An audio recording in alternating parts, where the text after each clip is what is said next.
Kementerian Pertahanan akan menggerakkan lebih banyak program kesedaran di perkampungan orang asli di Perak dan Kelantan susulan pembabitan orang asli dalam Angkatan Tentera Malaysia ATM setakat ini masih rendah.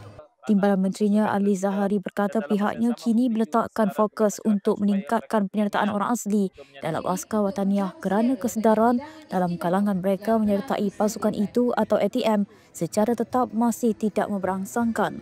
Kita menghubungkan anggota veteran kita terutamanya di kawasan Jeli ini dengan masyarakat, terutamanya masyarakat orang asli lah. Memang kita ada beberapa program di bawah Kementerian Pertahanan melalui ITRAS yang ketujuh kita adalah untuk melihat kesejahteraan anggota veteran Angkatan Tentera.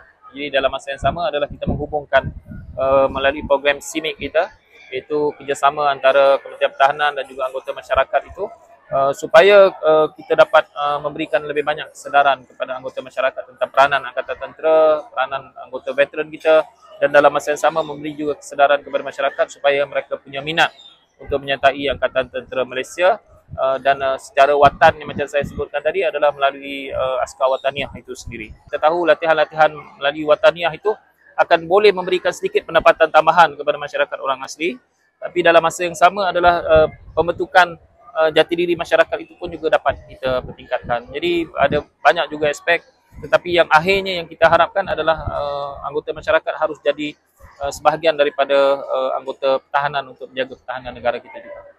Bilangan memanglah kita tahu yang menjadi anggota pertahanan itu masih rendah, dan begitulah juga kalau kita lihat penyertaan di kalangan masyarakat orang asli itu masih rendah dan kita cuba pertingkatkan dari masa ke semasa. Ali berkata penyertaan masyarakat orang asli dalam askar wataniah penting kerana dapat membina jati diri menerusi latihan diadakan. Beliau berkata demikian pada sidang media selepas program Peduli Veteran Madani di Sekolah Kebangsaan SK Sungai Rual di Jeli hari ini.